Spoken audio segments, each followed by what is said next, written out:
If this shocks you, if this offends you, then you clicked on the wrong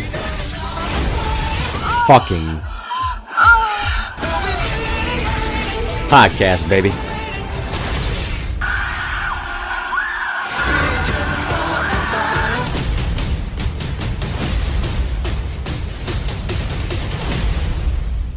Hey everybody, Adam the Movie Guy here, and on this episode I will be naming my top 5 favorite horror subgenres, and for each subgenre I will name my top 3 recommendations. So let's get started. Starting with number 5, horror comedy. Now, I love when comedy is mixed with horror, since a lot of these situations when you take a step back from how scary it looks up close, it can be genuinely fucking funny, the bizarre situations characters get into in these types of films. Minor tangent, my mom, the famous Nancy, she hated horror comedies, and I remembered I asked her why, and she believed in keeping those two genres separate and didn't think they should mix. She said if I want to see horror, I want to be scared and not laugh, which I always found funny personally because all the way up until her passing, we watched so many horror films together, and she was the type of audience member that would love to talk shit about the characters either being stupid as fuck, or she would cheer when they would get whacked. So I can never fathom why she didn't like horror comedies because I love them. Now, on to my 3 recommendations. Number 1 is Evil Dead 2. This 80s classic brought Bruce Campbell, who starred as horror hero Ash Williams, into the light as the true star he is, with his physical comedic timing and insane levels of charm. The amount of blood flying is glorious, and the abuse poor Ash takes is hysterical, and when he straps on that chainsaw to his stump after cutting off his hand, a legend was born. Number 2 is Shaun of the Dead. Simon Pegg and Nick Frost are one of the best comedy duos ever put to screen since Abbott and Costello. The British humor aged like fine wine, and so did the tongue-in-cheek referential humor, along with nods to the Night of the Living Dead film, make this movie pure gold. Number 3 is The Blackening. This film had me cracking up start to finish, and the fucking running joke about all black people possessing telepathy, aka The Shining, was the funniest shit I've seen in years. And I'm pretty sure they got that joke from the Key and Peele sketch. Matter of fact, let me test out this whole theory right now. Hey Julius, what inappropriate out-of-pocket thing am I thinking of right now? He's out of line, but he's right. Holy shit, it's true. And I stand by that statement of Taylor Page being so fucking sexy, I let her burn a lit cigarette out on my chest. Oh, fuck.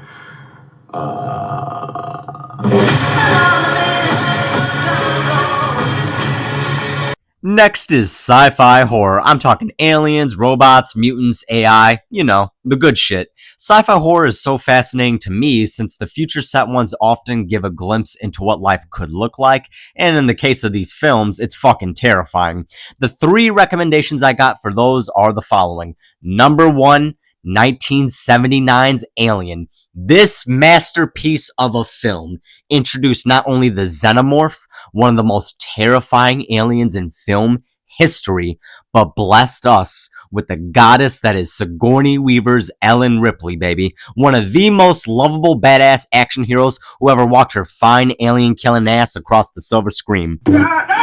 Number 2 recommendation is The Thing. John Carpenter's remake of The Thing from Another World specifically is the quintessential version of the story for me, and the body horror and paranoia is off the fucking charts with this film.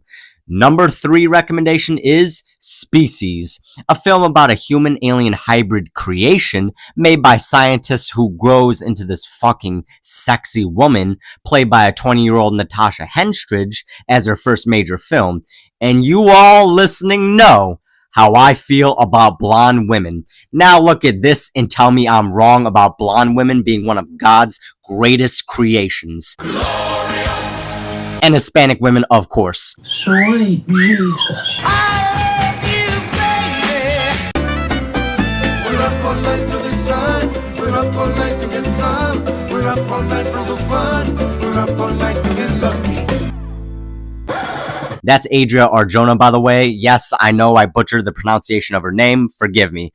I'm a Puerto Rican guy who can't speak or pronounce anything in fucking Spanish. Hell, I can barely speak English without slurring or stuttering like a drunken asshole, so what the fuck do you expect? Get off my back. My family die on the inside every time I try to speak or pronounce anything in Spanish.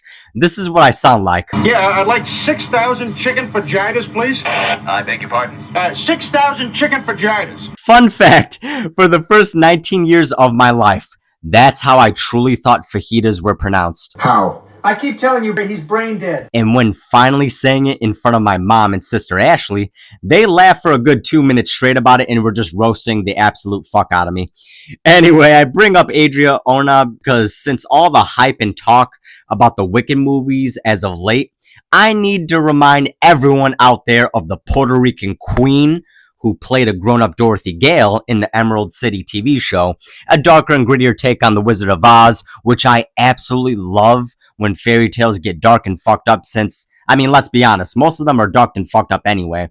But to end this tangent, here's one last look at this Puerto Rican goddess when she plays one of the greatest things you could ever be in terms of being attractive, and that is a witch. Must be the season of the witch. Must be the season of the witch. Yeah. Must be the season of the witch. I've never seen something so damn beautiful in my entire fucking life. Witches, both real and fictional ones, are just something special, and if anyone says otherwise, don't worry, it's okay to be wrong sometimes. Now on to my number 3 favorite horror subgenre, and that is ghosts, hauntings, and curses. Now, ghosts scare the absolute shit out of me for a very simple reason.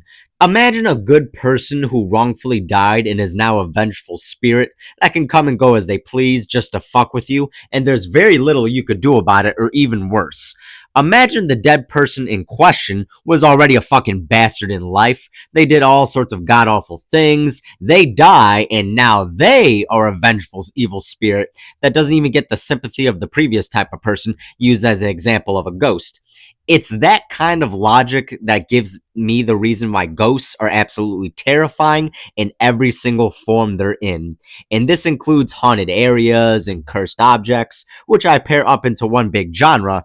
Demons I consider separate from ghosts and hauntings, but very similar since, let's be honest, there's a lot of overlap.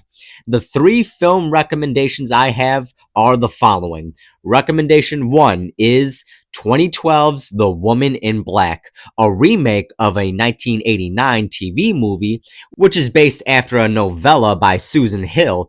This is the classic ghost story, and aside from the scares, there's this level of sadness throughout the whole story no matter what film adaptation you're watching or reading the book. The preview for the 2012 film is incredible, with this truly haunted poem being said out loud by one of the kids of the film's cursed town and the ghost that's terrorizing them. During afternoon tea, there's a shift in the air, a bone-trembling chill that tells you she's there. There are those who believe the whole town is cursed, but the house in the marsh is by far the worst.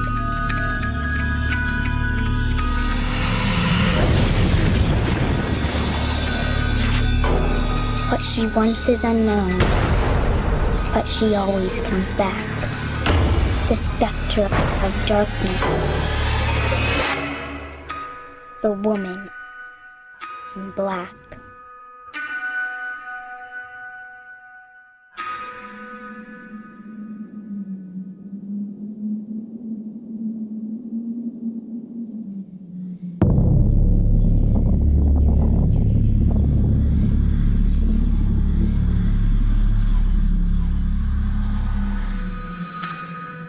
That fucking ghost had Harry Potter shook, I tell ya.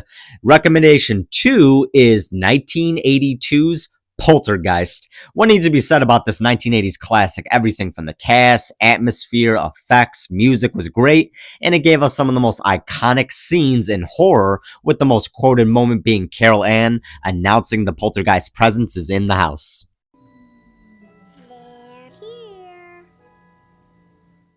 Now for my third and final recommendation is every single film in the Japanese Ju-on film series, also known in the US as the Grudge film franchise.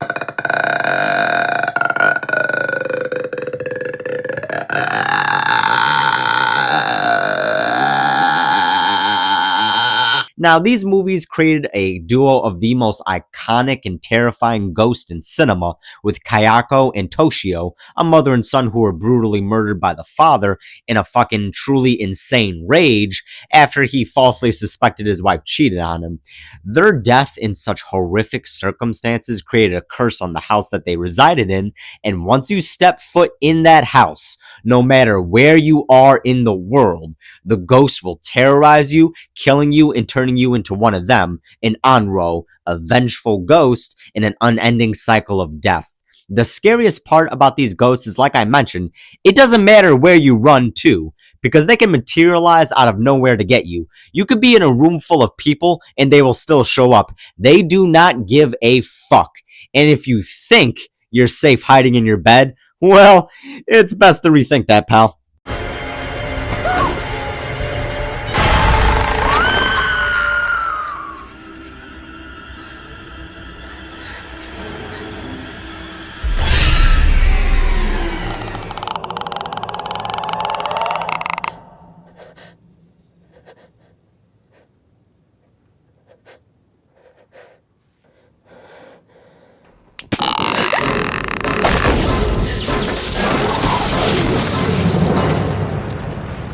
Now on to my number 2 favorite horror subgenre and probably the most broadest, and that is monsters, aka creature features. I am a huge fan of old school monsters no matter what form they take.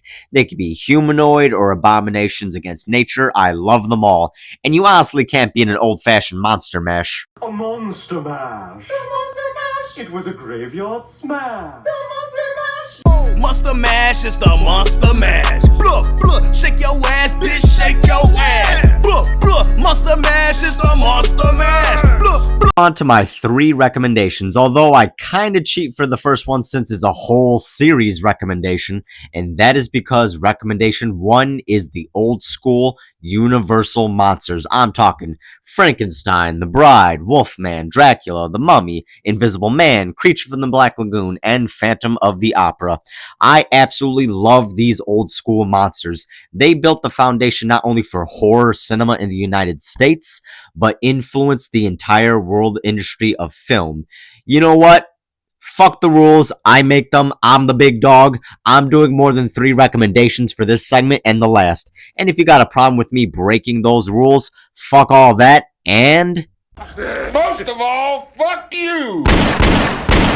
I absolutely love the old Universal monsters, with my top 3 being the Gill Man, aka the Creature from the Black Lagoon. He's just trying to chill and live his life until scientists just show up and they just keep fucking up this guy's day. And the female lead in the OG movie, Scientist Kay Lawrence, played by Julie Adams, is on my list of one of the most beautiful women to have ever lived. Another fact about me is not only do I love the Creature from the Black Lagoon film, but the original film's poster is also one of my favorite film posters ever, which features that classic movie monster trope of, you know, the creature or monster carrying a beautiful woman in his arms. And I actually did a homage to that pose with my best friend Katie during a family cruise to Mexico. I know you're all looking at the photo and thinking to yourselves, yep, this pretty much sums up the Creature from the Black Lagoon poster in its essence, since you got beauty and you got this fucking beast right here carrying her. What is that? What the fuck is that? Look at his face! Look at his fucking face! Sorry, that's just his face. I love roasting myself. It's just too easy. As for my other top 2 favorite monsters, it's the Frankenstein monster at number 2, and at number 1, hands down, the Wolfman. Honestly, guys, just check them all out. They're classics for a reason. Now on to my number 2 recommendation, and that is the OG Pumpkinhead movie starring Lance Henriksen. Don't bother with the sequels. They're kind of fucking garbage. It is... the OG is both oh my god. The OG is both unnerving and really sad at the same time, with a great creature design. And it kind of gives me Xenomorph in the Fall vibes, which, I mean, I feel like that was the biggest inspiration. But It looks nothing like a pumpkin. The only reason why they call it Pumpkinhead, I mean, they kind of have an explanation for it in the movie, but I digress. Anyway, on to the last and certainly not least recommendation is the OG Jeepers Creepers. And I don't even have to say why, other than the fact that, I mean, it's fucking Jeepers Creepers, and he's an amazing horror villain. To close out this segment, and before I move on to the last, I want to quickly say in regards to my Jeepers Creepers series retrospective, it's still in the works. I've been really just busy with life, and I've been having a lot of fun doing these more spur of the moment type of episodes. So I'm going to keep doing these for a while. And holy shit, I still haven't even done my Jaws Super Special. I'm already way past the 50th anniversary at this point. So I feel like, fuck due dates. I'll get that out when I'm ready and have the time. Besides, I don't want to rush that one out since I'm planning on splitting that into 2 parts still, with covering the movie in part 1, then the novel in part 2, with comparing them both, and I can't wait for that, so stay tuned. At this rate, I may as well postpone that fucking episode until July. As my dad would say, Lord willing, I get there, and hopefully my ass doesn't croak before then. Now, enough of this tangent, and let's get to the final segment, since I can tell your eyes are probably glazing the fuck over from listening to me yap about some random shit. Now on to my number 1 favorite horror subgenre, and it's a 2-for-1 as a tie since they're very similar but also different enough from one another to stand apart, and those 2 subgenres are slashers and giallo films. Now, I know everyone listening knows what a slasher film is, but there's a lot of casual moviegoers that don't know what a giallo film is. Right now, they're saying to themselves, Giallo? What the fuck is Adam talking about? Did he finally lose what few brain cells he possesses, snorting a line of blow before recording this segment? I mean, you're not wrong, so all I'm going to say to you is just, I don't know, fuck, you got Google, don't you? Just think of giallo films as like slasher films, but a lot more surreal, a lot more psychological. There's a bit more of a detective type investigation mystery, and they're a lot more sexual with a lot more nudity. You know, the good shit. I mentioned giallos are a lot more insane than slasher films overall, and one of my favorite ones is The New York Ripper, which my oldest bro Glenn introduced to me when I was 16, where the killer talks like Donald Duck and quacks, which the characters directly acknowledge in the film. I swear I'm not making this up. Take a look at it. Strangest voice I ever heard. Sort of like a duck. Like a duck. Quack, quack, quack. Just like that. Is that all you can think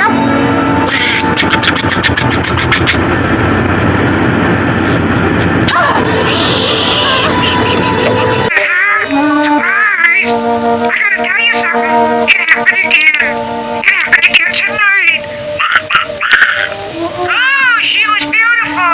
Too beautiful. She has more than I gave it to her. But you wouldn't understand. You could never understand. You're too stupid. Now, the 3 giallo genre recommendations are the following. Recommendation 1 is 1970s The Bird with the Crystal Plumage, or is it plumage? Whatever the fuck, check it out. Recommendation 2 is 1980s Dressed to Kill, an American giallo film starring Michael Caine and Nancy Allen. And recommendation 3 is 1982's Tenebrae, which has one of my favorite uses of blood ever in an extremely violent scene in the 3rd act. Minor spoilers.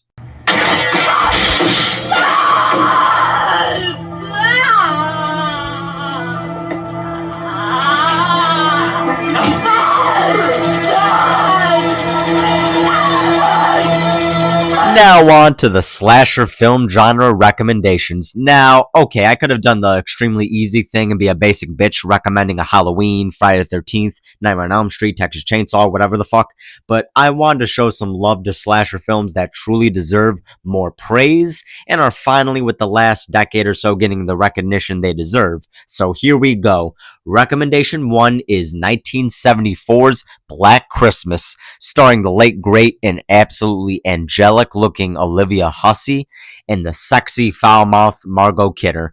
I can't even begin to tell you how good and influential this film was to the slasher genre, and the fact that it doesn't get talked about nearly as much as the big dogs is a fucking crime.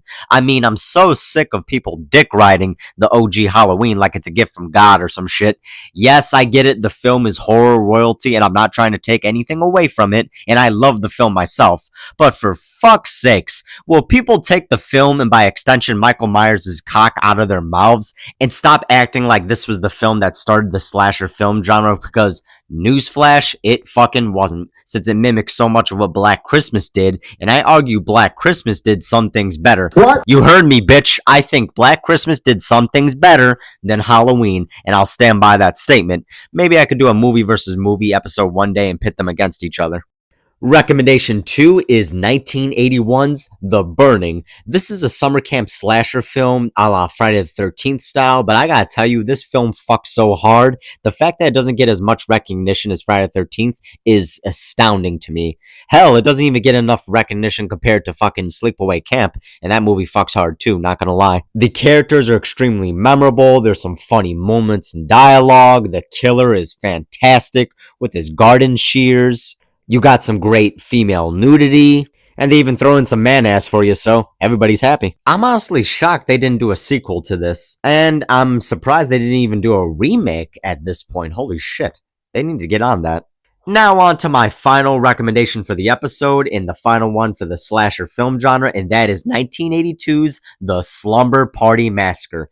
Now, this film has a special place in my heart for me since it was supposed to be a parody of the slasher genre as early as 1982, but they filmed it straight and allegedly toned down a lot of the satirical stuff, but at the same time, they still kept a good chunk of the satirical stuff. So it strikes this really interesting tone where one moment it's serious, the other moment it's almost winking at the camera saying, hey guys, we know this is a slasher film and we're just having fun here. You got iconic killer in Russ Thorn, the driller killer, with him not even wearing a mask. He's just wearing this fucking Canadian tuxedo with his fucking jean jacket and jeans looking like a whack job. And you got this hot, sexy female cast, and you got great kills, funny moments and dialogue, some really nice nudity, and it has the girls eating pizza off of a dead corpse. Yeah, you heard that right. That actually does happen. And it was followed up by 2 sequels as well as a remake that came out a few years ago, which I gotta say surprised me in a good way. All of these films I'm recommending are just a great time. They're fun, sexy, over the top in all the right ways. Honestly, you can't go wrong with either one of them. So I implore all of you to check these films out. You won't be sorry. Well, guys, this is the end of the show. I hope you all had a good time listening to me yap about all these insane fucking movies and genres. I had a great time talking to you all, and I really hope you do check out all those films I recommended. I'm telling you, you guys won't be disappointed. You might be traumatized for a few of them, but you won't be disappointed. Stay tuned for the next episodes I have coming out in the next couple of weeks. This has been Adam the Movie Guy, and I'll see you next episode.